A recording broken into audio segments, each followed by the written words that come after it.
उपासक ये 84 हैं वैष्णव जनों के संपूर्ण दिव्य लक्षण। ये वैष्णव धर्म बहुत महामहिम धर्म है, बस सुनना और जो ना हो उनको धारण करने की चेष्टा करना, सुनना जरूर।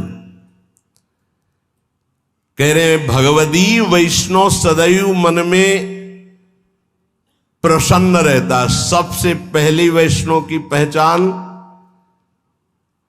भगवदीय जो प्रभु का हो चुका है, वैष्णव जो कंठी तिलक मंत्र नाम सदगुरुदेव ग्रंथ पंथ सबका उसको ज्ञान है, अपनी रसरीति का ज्ञान है, अपने गुरुदेव का अनन्य है, अपने पंथ का उसको ज्ञान है। कंठी तिलक द्वादश धारण की हुई जो वैष्णव बड़ी महिमा है। साक्षात भगवान के दर्शन का संयोग जब बनता है तब ऐसे वैष्णव का दर्शन होता है, जो वैष्णव पद्धति से वास्तविक वैष्णव है। उसकी पहचान पहला, सबसे पहले वैष्णव की पहचान जो गीता जी में भगवान कहते संतुष्टायेन केनवा, हर परिस्थिति में प्रसन्न रहना, कभी भी उदास ना रहना। ये कब हो सकता है? जब आप वैष्णव होंगे। वैष्णव कौन? जो हरि का है। वैष्णव कौन? जो दूसरों को सुख पहुंचाना चाहता है। वैष्णव कौन? जो सब में भगवत भाव करता है। वैष्णव कौन? जो कभी किसी में दोष दर्शन नहीं करता, वो सदैव प्रसन्न रहेगा। यही ज्ञानी की पहचान बताई गई, ब्रह्मभूता प्रसन्नात्मा। तो वैष्णव सदैव प्रसन्न रहता, कभी उदास नहीं होता। 84 लक्षणों में पहला। दूसरा, वो बिना ठाकुर सेवा विराजमान घर में किए रह ही नहीं सकता। अर्थात उसके कुटिया में, उसके घर में ठाकुर जी विराजमान, प्रिया प्रीतम विराजमान, चाहे नाम सेवा विराजमान हो, सबके होना चाहिए सेवा। ध्यान रखना, विस्तार नहीं कर सकते हो तो राधा नाम विराजमान कर लो, 5 मिनट लगता है। स्नान कराया, वस्त्र से पोंछ दिया, थोड़ा इत्र लगा दिया। यदि सुविधा नहीं है तो जैसी श्री जी सुविधा दिए हो, जो पाना है वो भोग लगा दिया, शयन करा दी, एक रुमाल बिछा दी, ऊपर से एक रुमाल उड़ा दी, हो गया। सेवा जरूर होनी चाहिए। दूसरा लक्षण है कि वैष्णव उपासक का लक्षण कि उसके पास सेवा होगी। नाम सेवा, जहां गुरुदेव भगवान जाते नाम सेवा साथ, सेवा साथ। ये पूरे 84 कोष ब्रजमंडल में जहां जहां भ्रमण परिक्रमा, दंडवती परिक्रमा, सब जगह नाम सेवा साथ। तीसरा, अपने ठाकुर जी की सेवा जब तक शरीर काम करे दूसरों को कभी ना दे। जब तक शरीर काम करे तब तक दूसरों को कभी अपनी ठाकुर सेवा ना दे। अब यहां ध्यान देने योग्य बात है, जैसे कोई जन्मना सूतक या मरणा सूतक होता है, समझ पा रहे? जन्मना सूतक और मरणा सूतक, उसमें लोग क्या करते हैं, अपने ठाकुर जी दूसरों के घरों में भिजवा देते हैं। तो क्या आप अपना बच्चा भिजवा सकते हो दूसरों के घरों में? नहीं भिजवा सकते। फिर आप दूसरों के घर में ही जाके पाइएगा 13 दिन। वहां ठाकुर जी पा रहे हैं और तुम अपने घर में पा सकते हो क्या? क्योंकि बिना ठाकुर जी का भोग लगाए तो हम पा नहीं सकते। तो हम वो सिद्धांत मानेंगे जिससे हमारी श्री जी की सेवा कदापि न रुके। इसीलिए विधि निषेध नहीं दास अनन्य उत्कट व्रतधारी, अनन्य उत्कट व्रतधारी, साधन विविध सकाम मत सब स्वार्थ सकल सबे जो अनीति, ज्ञान ध्यान व्रत कर्म जिते सब काहू में नहीं मोय प्रतीति, रसिक अनन्य निशान बजायो एक श्याम श्यामा पद प्रीति, श्री हरिवंश चरण निज सेवक बिचले नहीं छाड़ी रस रीति। ये हमारी रस रीति है कि हम 8 पहर श्री जी को दुलार करेंगे, कोई जन्मे या पधारे, हमारी सेवा में कोई फर्क नहीं पड़ने वाला। हम दूसरों के यहां हुए 13 उत्सव में अब भोग नहीं लगाएंगे।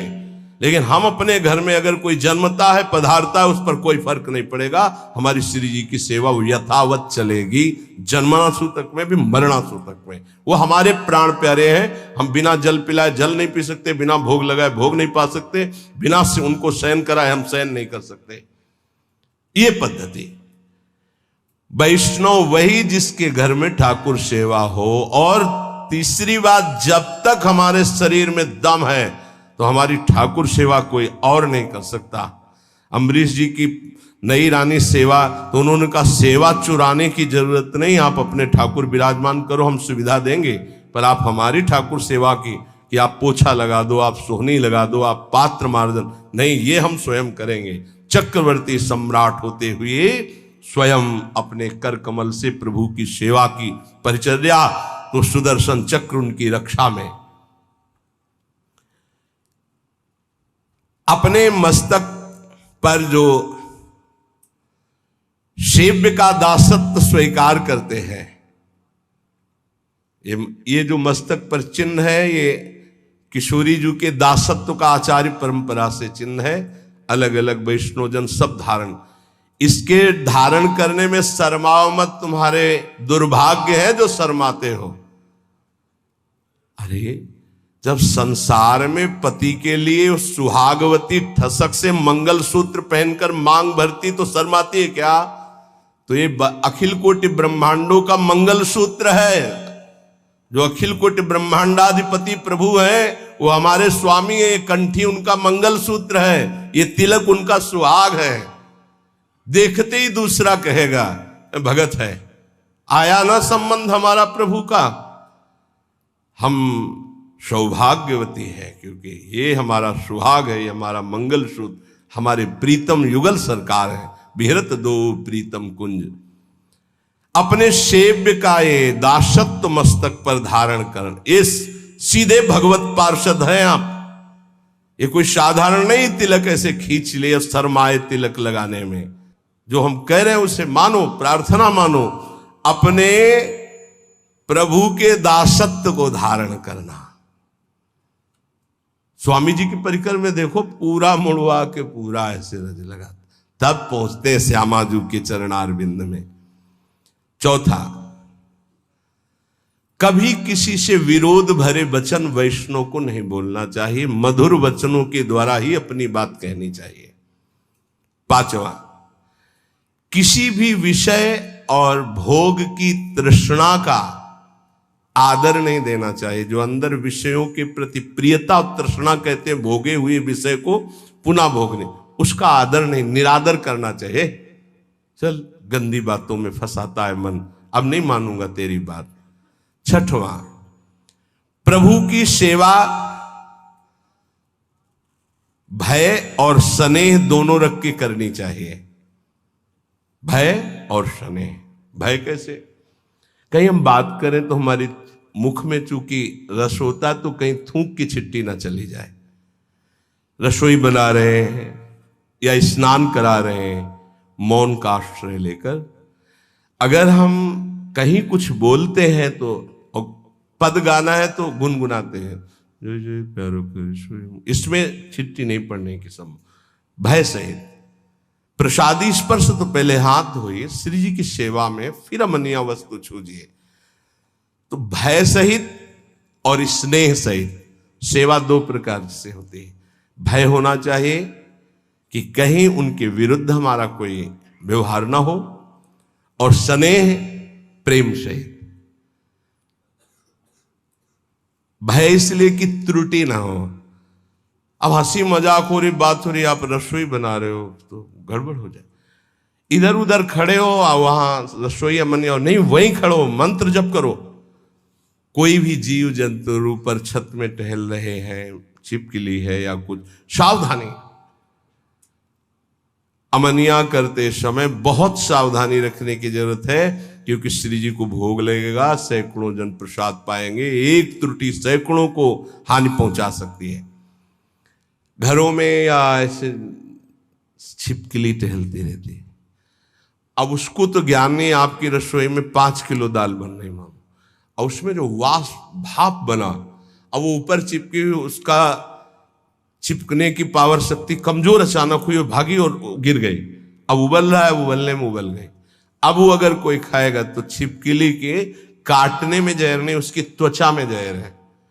ऐसे बहुत से कीट पतंगे, ऐसे बहुत सावधान। आप दूध उबाल रहे हैं, वहां खड़े हैं, नाम जप करते रहे, दूध उबल जाए उतार करके जाली वाला ढक कर, बड़ी सावधानी, क्योंकि श्री जी को भोग लगाना है, संत जन प्रसाद पाएंगे। कई असावधानियां ऐसी होती हैं जिनमें कई जगह देखा गया है कि अस्पताल ले जाना पड़ा है।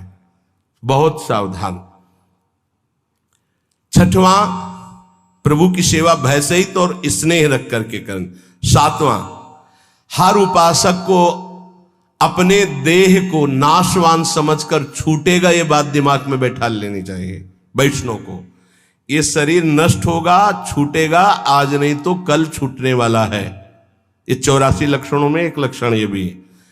हर समय तुम्हारे दिमाग में बैठा रहे तुम्हारा शरीर छूटेगा तो तुमसे पाप ही नहीं होगा कि यार जब शरीर ही छूटना है तो पाप कर्म काहे को करे। अपने देह को अनित्य समझना कि ये छूटेगा। आठवां, सत्संग में प्रधानता अपने ही रस के वैष्णव की करे। अपने ही रस के वैष्णव की करे। अगर अपने रस का वैष्णव नहीं है तो फिर बिल्कुल नहीं, हमें ऐसा संग नहीं करना, हमें ऐसे प्रवचन नहीं सुनने। तभी हम आपसे कहते हैं नाम रूप लीला धाम, चार के सिवा हमारा कहीं विश्वास नहीं है। या तो नाम की चर्चा करो, या रूप की, या लीला की, या धाम की, इन्हीं के सिद्धांतों की चर्चा। ये कलिकाल मलायतन मन कर देख विचार, बड़ी मलिनता छा रही कलयुग में। वैष्णव का संग हो पर अपने रस के वैष्णव का संग हो, सुलझा हुआ शास्त्र प्रमाणित संग होना चाहिए। गुरु के बिना समाधान नहीं हो सकता। तो कह रहे वैष्णव सत्संग करे पर ऐसे जन का संग करे जो सुलझा हुआ सत्संग हो, हमको उलझा न दे। नवा, समस्त वैष्णवों में भगवत भाव रखना। दूरी से, ये दूरी से शब्द इसलिए करें कि आज से सुना भगवत भाव, फिर उनके व्यवहार को नहीं सह पाओगे। अलग अलग व्यवहार वाले हैं। दृष्टि गई वैष्णव नमस्कार। इष्ट मिले और मन मिले, मिले भजन रसरीति, तहां तो निसंग को है मिलिए, तासु कीजिए प्रीति। नहीं तो नमस्कार सबको है, भगवत भाव सब में है। भगवत भाव रखना है, बर्ताव की बात नहीं कर रहे। समदर्शिना, भगवत भाव दर्शिना, बर्ताव नहीं। संग तो करो समझ कर। ऊपर पहले वर्णन हुआ, वैष्णव संग करो उन्हीं रसिक महापुरुषों का जहां तुम्हें संशय न हो। सब में भगवत भाव रखना है। 10वां, अपनी बुद्धि को अपने इष्ट में स्थिर कर देना। जैसे कल एक अनन्य उपासक बाहर कहीं के हैं, वो आए और उन्होंने कहा कि राधा नाम की इतनी प्रियता हो गई कि अब और नाम का कीर्तन, जैसे गांव में प्रभात फेरी में होता है, तो जब राधा नाम का कीर्तन सब गाते हैं तो हम गाते हैं, इसके बाद जब और गाते हैं तो हम नहीं गाते हैं। तो मन में लगता है कहीं अपराध तो नहीं बन रहा है। वो आपसे जानकारी करना चाहते हैं। बिल्कुल रुचि नहीं है अन्य, ना बोलने की, ना सुनने की, ना गाने की। हमारा कोई ऐसा नहीं है, पर हमारी रुचि ही नहीं है। जब राधा नाम गाया जाता है तो मैं गाता हूं, नहीं तो मौन हो जाता हूं। क्या यह अपराध तो नहीं? हम कहा अपराध नहीं, तो धन्य भाग है। वही तो महाप्रभु हरिवंश चंद्र जी कह रहे, रसना कटो जो अन रटो, निरखी अन फुटो नैन, श्रवण फुटो जो अन सुनो, श्री राधा जस बहन। मीरा जी ने जब पद लिखा प्रश्न करके गोस्वामी जी को, तो गिरधर से प्रीति की बात कह के लिखी। और गोस्वामी जी ने जब उत्तर दिया तो लिखा, जाके प्रिय न राम वैदेही तजिए ताहि कोटि बैरी सम जत्यप परम सने। गिरधर गोपाल शब्द नहीं लिखा, लिखा जाके प्रिय न राम वैदेही। अपने इष्ट की अनन्यता, वो अपने इष्ट की अनन्यता से प्रश्न कर रहे, वो अपने इष्ट की अनन्यता से उत्तर दे रहे। अपने इष्ट में बुद्धि स्थिर हो जाना, किसी भी प्रसंग से बुद्धि को विचलित ना करना, अपने इष्ट से। 11वां, श्री भगवान के दर्शन होंगे ऐसी आशा रखना। ये वैष्णव धर्म है। हमें इसी जन्म में भगवत साक्षात्कार होगा, ये दृढ़ आशा रखना। 12वां, आसुरी भाव वाले लोगों का संग न करना। ऐसे आसुरी पुरुषों का संग न करे जो आपके भगवत दर्शन की आशा तोड़ दें, भगवत भजन की आशा तोड़ दें। 13वां, प्रसाद बहुत समझ बूझ के ही लेना। वैष्णव को किसका भोग लगा हुआ है, कैसा वैष्णव है, क्या उसका पद्धति है, ये समझ बूझ करके। हाँ, जहां महारानी जो नहीं है, कई ऐसे अलग अलग भाव वाले जन हैं, अपने अपने भाव के अनुसार हमको अपने इष्ट मिले और मन मिले। खान पान तो कीजिए रसिक मंडली माए, जिनके और उपासना तहां उचित ध्रुनाए। पक्का, ये पक्का। संभव हो जानकारी करके ही प्रसाद ले, नहीं तो उपवास, इष्ट की अनन्यता। ये वैष्णव धर्म है। वैष्णव धर्म बड़ा चमत्कार है भगवत वैष्णव धर्म में। एक काशी में वैष्णव रहते थे, श्यामा श्याम के उपासक, अनन्य। अब रहते काशी में, कभी विश्वनाथ जी के दर्शन करने नहीं गए, और उनका बड़ा यश हुआ। तो विश्वनाथ जी के जो प्रधान सेवक थे वो बड़े ज्योतिषाचार्य थे। तो थोड़ा ईर्ष्या सी हुई कि इतने प्रसिद्ध है वैष्णव और परम वैष्णवाचार्य भगवान महादेव जी के दर्शन करने नहीं आते, काशी में रहते हैं और विश्वनाथ जी के दर्शन करने एक बार भी नहीं आए। इतने थे कि नाम से, समय से, ज्योतिष की गणित लगाने में बड़े प्रवीण। उन्होंने गणित लगाई तो लिखा था कि आज के दूसरे दिन दोपहर के 12 बजे म्लेच्छ सेना आएगी और वो आक्रमण करके सब नष्ट भ्रष्ट कर देगी उनको। उनके मन में आया कि 1 बजे चलेंगे और फिर उनको बोलेंगे कि जिनकी नगरी में रहते हो उनके दर्शन करने नहीं आए तो उसका तुम्हें फल मिला कि देखो सब नष्ट भ्रष्ट हो गया। 1 बजे दूसरे दिन गए, ज्योतिष उनकी बिल्कुल साक्षात। गए तो नहा स्नान करके नए कपड़ा पहन रहे थे। ठाकुर जी भी वैसे, सब घर वैसा, कोई म्लेच्छ सेना नहीं है, और वो कपड़ा बदल रहे थे, नए कपड़ा। तो उनका आओ आज तो बड़ी कृपा हुई भगवान शंकर की कि आप स्वयं चलकर दर्शन दिए, इसका मतलब भगवान शिव हम पर प्रसन्न है। तो उनका मैं आश्चर्यचकित इस बात का दर्शन कर रहा हूं कि 12 बजे म्लेच्छ सेना आनी चाहिए आपके पास और आपका सब विध्वंस करना चाहिए। बोले आई थी? बोले यहां तो कुछ विध्वंस नहीं हुआ। बोले नहीं, जब हम ठाकुर जी को भोग लगा रहे थे तो अचानक तंद्रा आई, तंद्रा में हमने देखा म्लेच्छ सेना आई, सब विध्वंस मचा दिया। तो जब तंद्रा से हटे तो हम कहा चलो तंद्रे में सही, लेकिन म्लेच्छ तो छू गया, इसलिए स्नान करके नए कपड़ा पहन रहे। और कुछ जो प्रगट में होना था वो तंद्रा में हो गया। ये वैष्णव धर्म है। तब उनके हृदय में समझ में आया कि श्यामा श्याम के चरणों की उपासना वाले के ऊपर महादेव जी अत्यंत प्रसन्न रहते, नाराज नहीं होते, दर्शन जाए या ना जाए। जहां तक संभव हो अपने इष्ट संबंध से ही प्रसाद ग्रहण करे, अन्यथा उपवास कर ले। वैष्णव धर्म बड़ा महान, वो भगवत पार्षद स्वरूप है। 14, वैष्णव को निद्रा का समय होना चाहिए।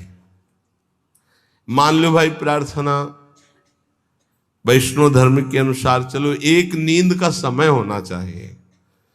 ये नींद का एक समय ले लो, एक समय रख लो। वैष्णव धर्म कहता है, आदेश करता है वैष्णव धर्म, नींद का एक समय होना चाहिए, उसी समय आपको नींद आनी चाहिए, अन्यथा नहीं। कमाल है अभ्यास का। लाख कोशिश करो, आ ही नहीं सकती। लाख कोशिश करो, आ ही नहीं सकती। अभ्यास हो गया। कैसे वैष्णव हो, जब चाहो तब सो जाओ, ऐसा कैसे हो सकता है? जब चाहो भजन में डूबो, ये तो होना चाहिए। जब चाहो तो सो जाओ, ऐसा नहीं। प्रार्थना है सत्संग का थोड़ा कुछ % भी अगर उतारोगे तो लाभ मिल जाएगा। और ये ना सोचो कि अभी हमारी अवस्था सोने खाने की है, यही अभ्यास आपका पूरा जीवन बर्बाद कर देगा। इसको ठीक करो, इसको जगाओ। कब तक सोते रहोगे? सोने में समय बर्बाद मत करो। 3 घंटे, 4 घंटे, 5 घंटे, अब वो समय तुम देख लो। जब चाहो एक समय निकाल लो, जब चाहो, पर बार बार सोने का अभ्यास मत करो, ये बहुत हानिकारक है। निद्रा से बचिए, बहुत बड़ा जहर है ये। केवल 3 या 4 घंटे होना चाहिए। ये आलस से प्रमाद, ये तमोगुणी लक्षण है, इसको आदर मत दीजिए, ये समय बर्बाद होता है इसमें। 15वां, महापुरुषों के पास नंगे पैर चल करके जाना। जैसे संत दर्शन के लिए जा रहे तो बहुत बड़ी बात है, ये छोटी मोटी बात नहीं। भगवदी जो महापुरुष है उनके पास बिना सवारी के, बिना किसी ऐसे राजसी लिबास के, साधारण बन करके जाना और नंगे पैर जाना। कम से कम 100 कदम तो ऐसे चले जाना। मान लो बहुत वहां से चल गया, कहीं ऐसे उतार दो फिर चले जाओ ऐसे, या प्रभु के दर्शन या संत महा। एक गांव में परीक्षार्थ भाव वालों की भिक्षा ली जाती, तो गांव में गए तो बहुत लोगों ने कहा कि हाँ चलिए आप भिक्षा पा लें। उनका नहीं, हम भिक्षा उसी के यहाँ पाते जो 100 यज्ञ करता है, और 100 यज्ञ करने वाला तो इंद्र के समान पवित्र होता है। 100 यज्ञ कौन करेगा? गांव वालों ने कहा कि ये तो बड़ी समस्या आ गई, महात्मा भूखा गांव से जाएगा और 100 यज्ञ तो यहाँ के एक ही यज्ञ करना मुश्किल है। तो एक नौवधू थी जो बचपन से सत्संग सुनती थी, उसने कहा हमें ले चलो महात्मा के पास, वो पा लेंगे। अरे बोले किसी के हाथ से नहीं पा रहे, तेरे हाथ से। बोले ले चलो। तो नंगे पैर कपड़े से ढक कर भोग सामग्री लेके गए। बोले पाओ महाराज। बोले सुना नहीं मेरा नियम यहां कि 100 यज्ञ करने वाले के हाथ में। बोले 100 यज्ञ तो बहुत थोड़ी होती है। बोले ये दोहा आपको याद है? संत मिलन को चालिए तजी माया अभिमान, ज्यों ज्यों पग आगे पढ़े कोटिनी यज्ञ समा। जैसे जैसे आगे चरण बढ़ाए जाते हैं वो करोड़ों यज्ञ, तो आप 100 काट ले उसमें, हमारी तो बहुत जमा है, तत्काल पा लिए भाव। किसी भी भगवदीय महापुरुष के पास दैन्य होकर नंगे पग जाना। 16वां, किसी के घोर अपराध करने पर भी क्रोध ना करना, ये वैष्णव धर्म है। क्योंकि क्रोध करने से भगवद आवेश का प्रादुर्भाव नहीं होगा, और वैष्णव वही जिसमें भगवद आवेश आता हो। बोले अब ये नहीं बोल रहे, अब तो साक्षात श्री भगवान बोल रहे हैं। किसी के ऊपर क्रोध नहीं करना। क्रोध करने से हृदय में भगवद आवेश नहीं आएगा। 17वां, जहां अपने भागवत धर्म की विरुद्ध चर्चा हो रही हो वहां मौन धारण करके तत्काल चल देना चाहिए। मौन धारण करके झगड़ा नहीं करना, वहां से तत्काल चल देना चाहिए। प्रायः जो लोग पूर्ण ज्ञानी नहीं हैं वो ऐसी बातें करने लगते हैं। तो हमको ऐसी बातें नहीं सुननी जहां प्रभु के नाम रूप लीला धाम की अवहेलना हो रही हो। जहां स्वधर्म के विरुद्ध चर्चा होती हो वहां से मौन होकर उठकर चल देना चाहिए। 18वां, जो कंठी तिलक गुरुमंत्र नहीं लिए हैं, अभी बड़ी समस्या वाला है। हम उसके हाथ का पानी और भोजन ना पाए, फिर बड़ी समस्या हो जाएगी। पति कंठी तिलक लिए, पत्नी लिए नहीं, या पत्नी लिए है तो पति नहीं लिए, बड़ी समस्या है। तो इन्हीं समस्याओं का समाधान हो जाना, वैष्णव धर्म पर स्थित हो जाना है बहुत कठिन। ये हितधाम में जब चर्चा हुई थी तो एक बार लौट करके पूज्य बाबा जो राधा नाम कीर्तन करते थे तो उनको कीर्तनिया बाबा कहते थे, बड़े ही प्रेमी स्वभाव। लौट के आए, बोले महाराज इस चर्चा से तो बड़ी खलबली मच गई। बोले कितने परिवार टूट जाएंगे आपने जो चर्चा की है। अब वो पत्नी के हाथ का कैसे पाएगा वैष्णव जिसके गले में कंठी नहीं है। और अवैष्णव, देखो जो वैष्णव धर्म कहता है उसके अनुसार हमको चलने की बात कही गई है। अगर कहीं किसी को ऐसा संयोग बैठता है कि ऐसा नहीं है, तो उसमें भगवत भाव करके काम चलाए, नहीं तो परिवार टूट जाएगा। अब वो नहीं, तुम कंठी तिलक बांधे हो, वो नहीं बांधना चाहती, या वो बांधे तुम नहीं बांधना चाहते, तो बड़ा विरुद्ध हो जाएगा। तो हम उस पर भगवत भाव करते हैं, मेरे प्रभु इस रूप में विराजमान, अपने भाव को चलाते। वैसे ये काम चलाऊ बात है, स्थायी बात का जो यहां निर्णय, अवैष्णव के हाथ का पानी या भोजन रांधा हुआ वैष्णव जन को, क्योंकि प्रभु को हमें भोग लगाना, प्रभु को पाना है, बड़ा है कठिन ये बड़ा। अब मान लो आप पूरा परिवार वैष्णव, लेकिन रिश्ते नातेदारी में गए, बड़ी समस्याएं आ जाएंगी। आप किसी के ब्याह में गए तो वहां रसोईया कंठी तिलक वाला था कि नहीं, बोले नहीं था, बोले हम नहीं पा सकते, बड़ी समस्याएं आ जाएगी। और इन्हीं समस्याओं पर लड़ करके जो आगे बढ़ता है वही भगवत पार्षद पद प्राप्त करता है। भोजन संभल जाए तो भगवत प्राप्ति दुर्लभ नहीं है, क्योंकि भोजन से ही बुद्धि का प्रभाव बदलता है। अवैष्णव के वैसे वैष्णव सिद्धांत कहता है 19वां सिद्धांत है भाई, 84 सिद्धांत है, समझ लीजिए। अवैष्णव के हाथ से अपनी ठाकुर सेवा में सेवा शामिल न करना, कोई भी सेवा शामिल नहीं। आप दीक्षित नहीं, आप हमें जल नहीं दे सकते हम श्री जी को स्नान कराने के लिए, वो हम स्वयं अपने हाथ से करें। अगर सम्मिलित हो सेवा में तो कंठी तिलक वैष्णव होना ही चाहिए, ऐसा आदेश है शास्त्र का। 20वां, हर परिस्थिति में धैर्य को कभी न खोना, कुछ भी हो जाए धैर्य न खोना। जैसे अपने एक ब्रजवासी बलराम जी बता रहे थे कि हमारे पड़ोस में एक नियम पूर्वक वैष्णव भजन करते थे। उनके एक ही बेटा थे, वो मथुरा गए हुए थे, एक्सीडेंट हुआ और मथुरा में ही, तो उनके पास सूचना है कि तुम्हारा बेटा एक्सीडेंट में मारा गया। तो उनका मर गया है? बोले हाँ मर गया है। बोले आप लोग लाओ हमारा, जब तक माला पूरा नहीं होगा तो हम नहीं उठेंगे। माला पूरा किया तो कितना धैर्य है, नहीं तो छूट जाए ना माला।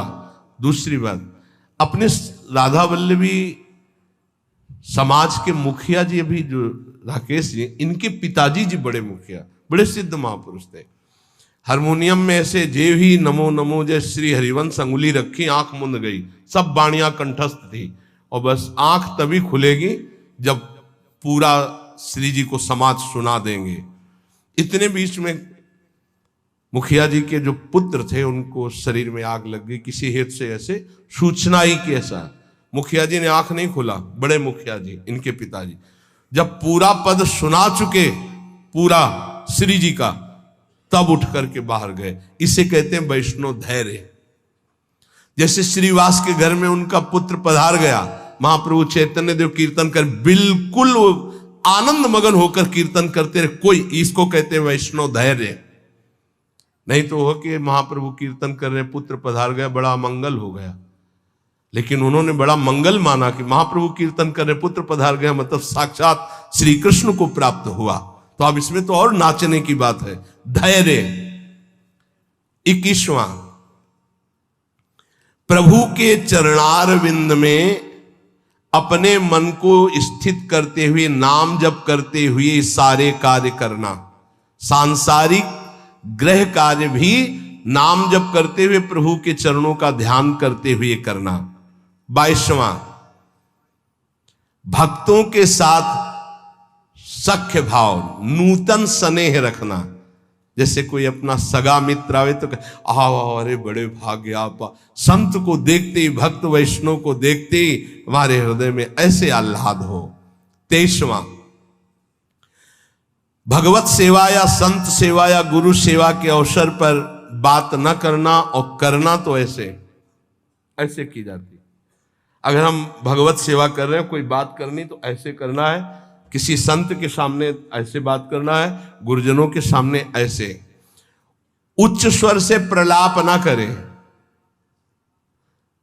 24वां, सेवा करते समय अत्यंत सौभाग्य माने, ओहो, अपनी प्रियाजू को चंदन लगाने को मिल रहा है, अपनी प्रियाजू को चंवर डुलाने, अत्यंत सौभाग्य महत्व रखकर सेवा करना।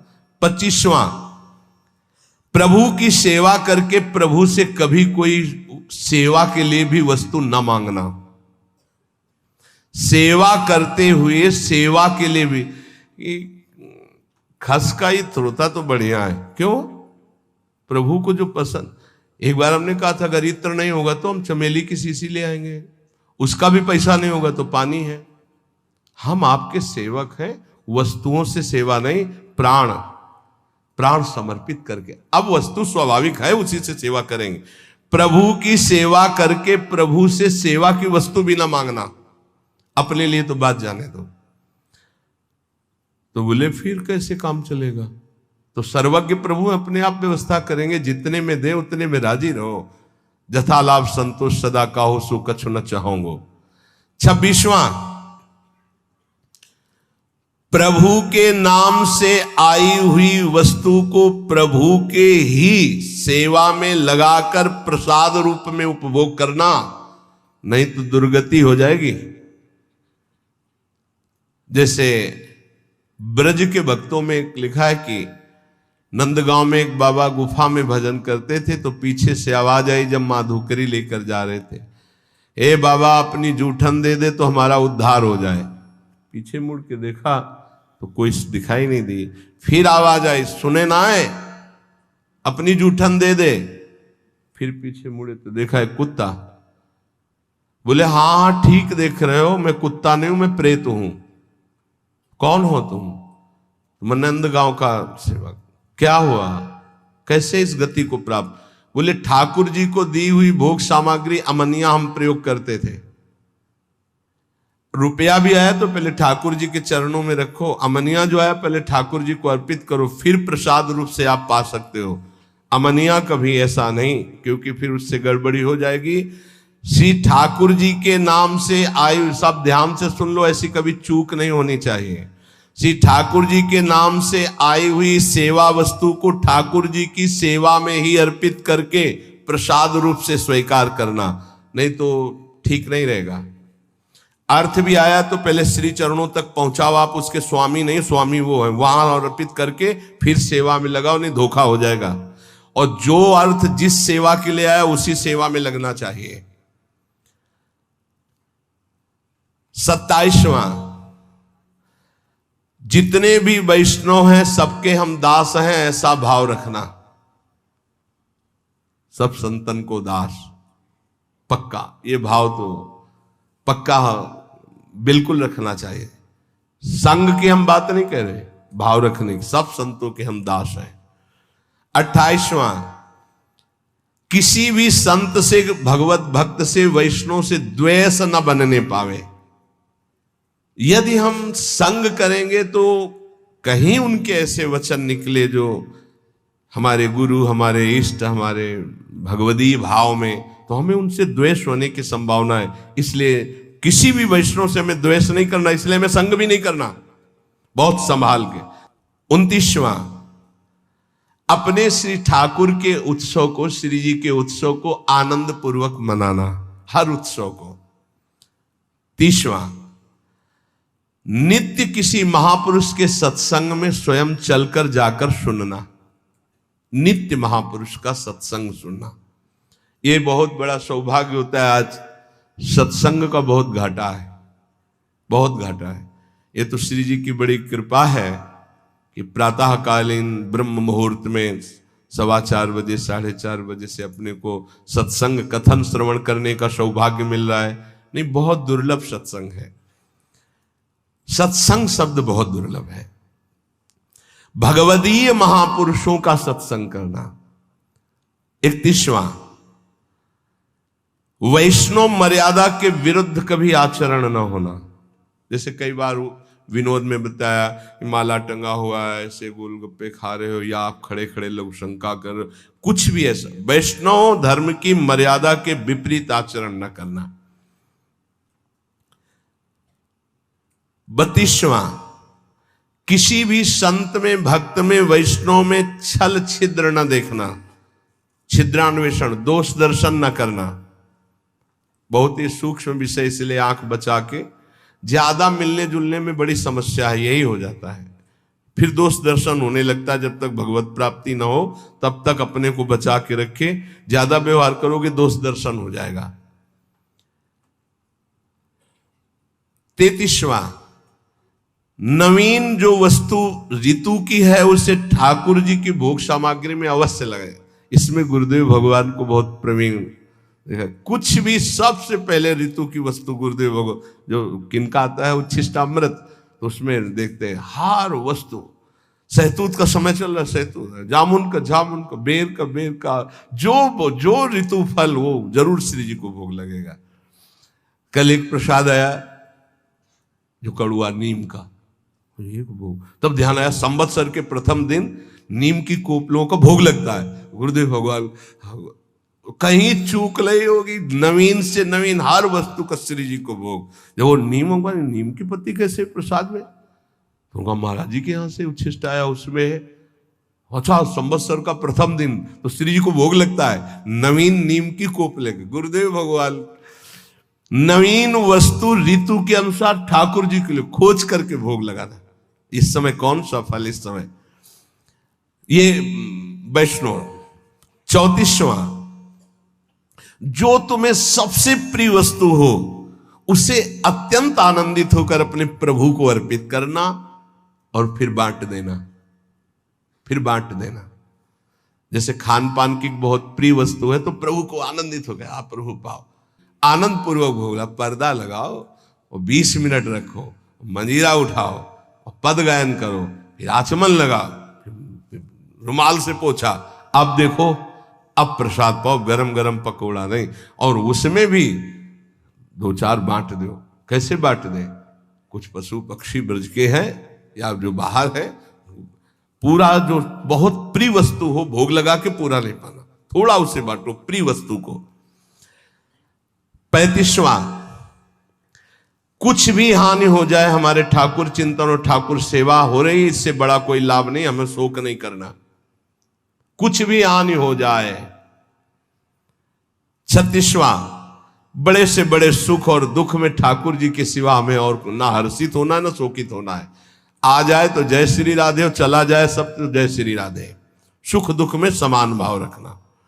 37वां, स्वयं अपने आचार्य ग्रंथ का नित्य पाठ करना आचार्य ग्रंथ का। 38वां, श्री सर्वोत्तम प्रियालाल को पद सुनाते हुए हर सेवा का, जैसे स्नान कर रहे तो स्नान का पद है, भोग लगा रहे तो भोग का पद है, आरती का तो आरती, पदों के द्वारा श्री ठाकुर जी की प्रियाजू की सेवा करना।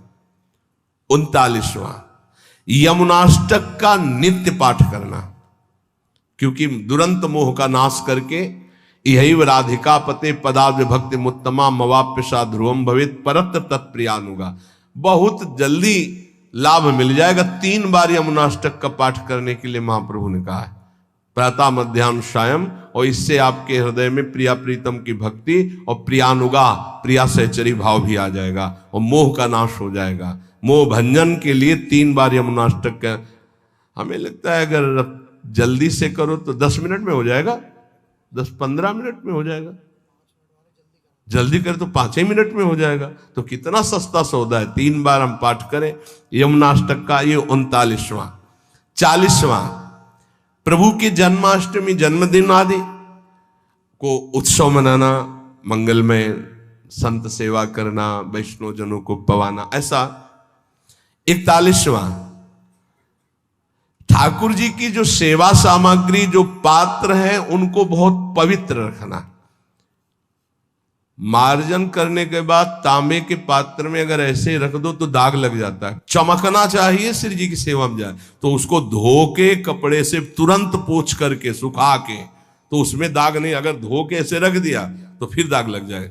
धो के और सूखे कपड़े से रगड़, पवित्र कपड़े से, ऐसे नहीं कि वही कपड़े से रोज पोंछ दिए, रोज कपड़ा धुलेगा रोज, ऐसे सेवाएं नहीं होती बहुत। और वो गुरुजनों की नजर में जो सेवा करते हैं वही उसमें प्रवीण हो पाते हैं।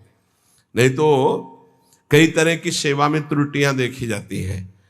ठाकुर जी की सेवा के लिए पात्र सामग्री सब पवित्र। डलिया फूल की ऐसे उठा के नहीं ली जाती, पहले धोई जाती है। पता नहीं कौन सा जीव उसमें बैठा रहा है। पहले हाथ धो, डलिया धो, फिर पुष्प चयन करो सीधे डलिया पे, हाथ में नहीं, हाथ से चयन करके डलिया पे, भले 2 फूल हैं, और फिर उन्हें सम्मान पूर्वक श्री जी की सेवा में। ऐसे ही हर पात्र, श्री जी के पात्र को श्री जी के समान आदर देना चाहिए। ऐसा नहीं कि तांबे का वो पात्र है, ऐसा क्यों? श्री जी के समान श्री जी के पात्र जो सेवा पात्र वैसे आदर दिया जाता है। पूज्य श्री पंडित गया प्रसाद जी जब सोहनी घिस जाती तो छाती से लगा के ऐसे, फिर गिरिराज जी की तलहटी में जाके रज में, और कहते आपके द्वारा बहुत सेवा हुई लाडले ठाकुर की, आप बहुत कृपामयी हो। फिर सोहनी को रज में ऐसे वैसा सम्मान। 42वां, कोई भी बिना भोग लगे हुए जल या वस्तु ग्रहण न करना, असमर्पित वस्त्र भी न ग्रहण करना। आपको कुछ भी पहनना है तो पहले प्रभु को अर्पित कीजिए। जैसे शरीर के वस्त्र हैं तो सिंहासन को स्पर्श कराते हैं। हमारे गुरुदेव भगवान की पद्धति तो बड़ी विचित्र कोटि की। नया वस्त्र आया तो पहले रज में उसको उलट पलट करके, फिर श्री जी को ऐसे करके, फिर ऐसे, बिना रजरानी को स्पर्श कराए श्री जी को स्पर्श नहीं, श्री जी को तब स्पर्श और फिर वो प्रसादी धारण करना। 43वां, देने में बड़ा उदार प्रवृत्ति का होना। वैष्णव को देने में देते लेत मन संकन धरई। जो हमारे पास है अगर कभी अवसर पड़े तो किसी को भी देने में हिचकना नहीं चाहिए, क्योंकि देनहार कोई और है, देत रहे दिन रैन। देने में हिचकना नहीं चाहिए। 44वां, चराचर जगत हमारे भगवान का स्वरूप है, इसलिए सबसे हमारा प्रिय भाव होना। 45वां, अपने वैष्णव धर्म में शरीर, मन और वाणी तीनों का नियोग। हम बोलेंगे तो वैष्णव धर्म के अनुसार, हम क्रियाएं करेंगे तो वैष्णव धर्म के अनुसार, हमारा मन सोचेगा तो वैष्णव धर्म के अनुसार। 46वां, किसी भी कार्य में अहंकार न करना और किसी भी शरीर से ममता न रखना, ना अपने शरीर से न अपने शरीर संबंधियों से, और किसी भी कार्य में अहंकार न करना। यह वैष्णव का परम लक्ष्य है। 47वां, घोर अपराधी पर भी क्षमा परायण रहना। घोर हमारे प्रति अपराध कर दे तो भी क्षमा करना। 48वां, जो कुछ श्री जी की, ठाकुर जी की इच्छा से अपने पास है उसी में संतोष रखना, मांगना नहीं किसी से भी। 39वां, सदैव पवित्र रहना, पवित्र वस्त्र धारण करना, पवित्र विचार रखना। वैष्णव है ना। 50वां, सेवा में, पाठ में, भजन नियम में या गृह कार्य में आलस्य रहित रहना, आलस्य ना आने पाए। 51, कभी किसी का पक्षपात लेकर के वार्ता न करना। जो धर्म की बात है वही कहेंगे, पक्षपात लेके नहीं। 52, सब प्रकार के लौकिक भोगों का प्रभु के लिए त्याग करना। 53, मन में किसी भी भोग की इच्छा आए तो प्रभु के सामने रखना। देख लो, आप संभालो, आपकी वस्तु है। प्रभु प्रदत्त वस्तु में संतुष्ट होते हुए कभी भी ना प्रभु से, ना किसी व्यक्ति से, ना किसी देवता से कोई चाह ना रखना। 55, जितनी वस्तुएं हैं वो हमारी नहीं है, हमारे घर में, हमारे पास जो भी है वो सब प्रभु की है, ऐसी मानना। तो दियम वस्तु गोविंदम तुभ्यमेव। वैष्णव के पास सब प्रभु प्रदत्त वस्तु प्रभु की है, उसको अपनापन कहीं नहीं दिखता, केवल प्रभु में। 56, घोर शत्रु व्यवहार करने वाले पर भी कभी शत्रुता का भाव न रखना, यह वैष्णव का धर्म है। 57, वैष्णव कभी असत्य भाषण नहीं करता। वैष्णव को कभी असत्य भाषण नहीं करना चाहिए। ये इसमें बड़ी चूक अब होने लगी, कलयुग है, झूठ बोलने में कुछ देर नहीं लगती। मतलब पाप का कोई मतलब ही नहीं रह गया झूठ बोलने में। बिल्कुल शब्दों से 1 मिनट में पूरी बात झूठ बोल रही हो। तिलक लगा हो, कंठी बांधे हुए है, ये अपने लोगों को तो ध्यान देना चाहिए, जो बोले तो हम सत्य बोले, जो बोले संभाल के बोले। 58, वैष्णव की शब्द भाषा में किसी का अपमान नहीं होता, इसलिए अपमान बड़े शब्द ना बोले। और 59, अपनी निंदा होने पर प्रसन्न रहे, दूसरे की निंदा होने लगे तो कान में उंगली डाल के वहां से चल दे। बहुत सुंदर सुंदर धर्म है। 60, अपने चित्त को स्थिर रखते हुए सदैव आराध्य देव के नाम का प्रधान चिंतन रखना। 61, इंद्रियों के विषयों में इंद्रियों की प्रीति होती है पर हम उसको नहीं भोगेंगे प्रभु की प्राप्ति के लिए। 62, स्त्री पुत्र घर आदि मेरे गोविंद का है, मेरा नहीं है, ऐसी भावना रखना। 63, स्त्री पुत्र आदि के बिछुड़ने पर दुख ना मानना, क्योंकि वो प्रभु के थे, प्रभु ने ले लिया है अपनी सेवा में। देखो वैष्णव धर्म, एक आए थे तो उन्होंने कहा हमारा अकेला पुत्र था, पधार गया, भगवान पे अश्रद्धा हो गई। स्त्री वाष्णवाय, स्त्री पुत्र ग्रह आदि गोविंद के हैं, ऐसा भाव रखना। 63वां, स्त्री पुत्र आदि के बिछुड़ने पर दुख न मानना, भगवान की वस्तु भगवान ने अपनी सेवा में ले ली। 64, किसी भी बात का घमंड न करना कि मैं वैष्णव हूं, मैं भजनानंदी हूं, मैं अमुक जितेंद्री हूं, त्यागी हूं, कोई भी। 65वां, आर्जव, बहुत सरल स्वभाव, कुटिलता रहित, सरल स्वभाव न मन कुटिलाई, वैष्णव का सरल स्वभाव होता है। 66, भाषण प्रिय हितकर सत्य, सत्य बोलना है पर प्रिय और हितकर बोलना है। 67, सदैव संभाषण के बीच में इष्ट का नाम उच्चारण करते रहे, राधा राधा, फिर बात राधा, ये वैष्णव का लक्षण है। हमने चित्रकूट में देखा, वो राम जी की इच्छा से आज ऐसा ऐसा ऐसा, राम जी की इच्छा से, वो राम जी की सैकड़ों बार शब्द में बोल, राम जी की, बहुत अच्छा लगा। ऐसे ही श्री जी की इच्छा से ऐसा, श्री जी किशोरी जी की इच्छा थी तो परिक्रमा चले गए, फिर परिक्रमा से किशोरी जी की इच्छा से ऐसा। अपनी बात में कितनी बार नाम आए इष्ट का, ये अधिक से अधिक ध्यान रखें। 68, हर परिस्थिति में तुम्हारा चित्त शांत रहना चाहिए। 69, हर प्राणी मात्र की सेवा का अवसर आने पर चूकना नहीं चाहिए, चाहे पशु पक्षी की ही सेवा क्यों न हो। 70, एकाग्र चित्त होकर अपने आराध्य देव की सेवा में तन्मय होना चाहिए, सेवा में तन्मयता आवश्यक है। 71वां, अंतःकरण निर्मल बनाना वैष्णव का धर्म है, कोमल सरल कुटिलता रहित निर्मल स्वभाव। 72, कोई भी निंदित कार्य कदापि ना होने पावे जो वैष्णव के द्वारा नहीं होना चाहिए। 73वां, अपना कोई अपराध करे तो उसके लिए प्रभु से प्रार्थना करे कि कभी इसको दंड न दे। अपना कोई अपराध करे तो प्रभु से प्रार्थना करे कि कभी इसको दंड न देने, उसको दंड निश्चित मिलेगा। और आप खुशी मत मनावे वैष्णव होकर कि भले दंड मिले, नहीं नहीं, प्रभु हमारा ही कोई अपराध है जिससे ये कटु व्यवहार करके हमारे पाप का मोचन कर रहा है, कृपालु कभी इसको दंड मत देना। 74, महापुरुषों के भक्तों के चरित्रों का पढ़ना और